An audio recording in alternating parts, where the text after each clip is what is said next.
मराठी विरुद्ध वाद आहे तो पेटलेला पाहायला मिळतोय, कारण की मोठ्या प्रमाणामध्ये आज व्यापारी आहेत त्यांचं आंदोलन पाहायला मिळतंय। काल मनसेच्या वतीने एकाला मारलं देखील होतं, नेमकं काय सध्याची स्थिती आहे? बघा, मीरा भाईंदर मध्ये सर्व जाती धर्माची लोक राहतात आणि सर्वांना मराठीवर अभिमानच आहे, महाराष्ट्रावर पण सुद्धा अभिमानच आहे। परंतु हे मीरा भाईंदर हा शांतिप्रिय शहर आहे। हे पहिल्यांदा नाही दुसऱ्यांदा असं घडलं की मनसेनी एका व्यक्तीला मारण केली केवळ मराठीत तो बोलला नाही म्हणून। त्या माणसाला ती मराठी येत नव्हतं म्हणून तो कदाचित नाही बोलला असेल। मी अधिवेशनात होतो, पण त्याला धडाधड 7 लोकांनी दुकानात शिरून त्याला मारलं। त्याची FIR घेतली नव्हती, आम्ही FIR करायला लावलं। एखादा व्यक्तीकडनं काही चुकलं असेल, चुकीचं केलं असेल तर त्यांनी पोलिसात तक्रार करावी, पण हे मारण खपून घेणार नाही याचा आम्ही निषेध केलेलं, जाहीर निषेध केला। त्यानंतर सर्व मीरा भाईंदरातले व्यापारी एकत्र आले आणि त्यांनी आज भाईंदर पोलीस स्टेशन, मिरावड पोलीस स्टेशनकडे धरणा सुद्धा आयोजित केलं की असं मीरा भाईंदरमध्ये अशी दादागिरी खपून घेऊन जाणार नाही।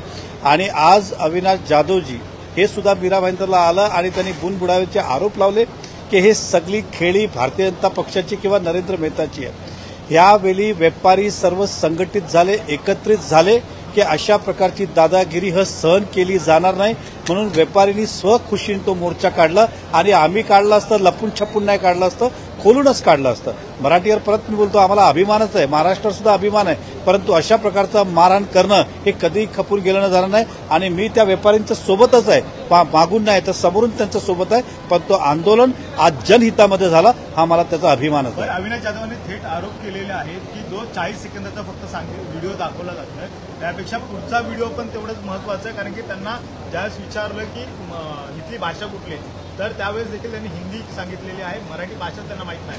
मराठी अभिजात भाषेचा दर्जा मिळाला तरी देखील मराठी भाषा माहीत नाही असं ते म्हणतात। बघा, त्यांचे सगळेच व्हिडिओ दाखवले, तो नाही, अनेक व्हिडिओ त्यांचे जे दाखवलंच कधी गेले नाही।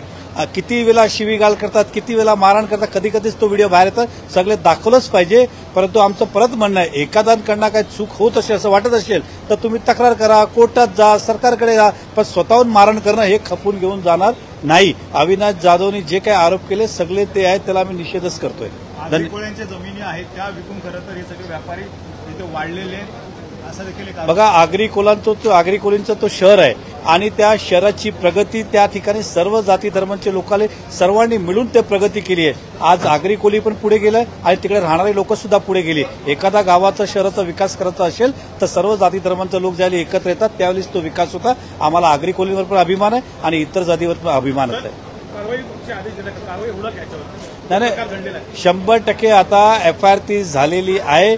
आता मी या अधिवेशनात असल्याने मला ती माहिती घेता आली नाही। आता उद्या मी जाणार आहे मीरा भाईंदरला आणि त्या व्यापाऱ्यांच्या पाठीशी उभे राहणार आहे आणि सर्व मराठी माणसांना हे पटवून देणार आहे की अशा प्रकारचं खाली आपला स्वार्थासाठी वेळोवेळी मराठी भाषेचं आणि मराठी माणसाच्या नावाचा उपयोग करतात, केवळ आपलं राजकारण शिजवण्यासाठी। हे मला या शहराला मेसेज द्यायचा, उद्या जाऊन ते आम्ही करणार। तुम्ही म्हणताय की त्या व्यापाऱ्यांना पाठिंबा आहे, मात्र ते व्यापारी देखील मराठी बोलण्यासाठी विरोध करतायत, त्याला पण तुमचा पाठिंबा आहे? नाही, मी मराठी, बघा, मी पहिलाच सांगितलं, मराठी भाषेचा सुद्धा अभिमान आहे, महाराष्ट्राचा सुद्धा अभिमान आहे। अशा चुकीच्या गोष्टीला आम्ही पाठिंबा देत नाही। मी परत सांगतो, मारहाण करत असेल तर त्याला अशा प्रकारचं त्यांच्या बाजूने मला उभं राहून, तेही माझे मतदार आहेत, ते कुठल्या समाज आहे, कुठल्या जातीपेक्षा ते मतदार आहे, या राज्याचे रहिवासी आहेत, त्या शहराचा रहिवासी आहे। त्यांनी चूक केली असेल तर तक्रार करा ना, पोलीस आहे, कोर्ट आहे, इतर माध्यम आहेत, पण तुम्ही जाऊन डायरेक्ट मारहाण करणार त्याला कोणी खपून घेणार नाही।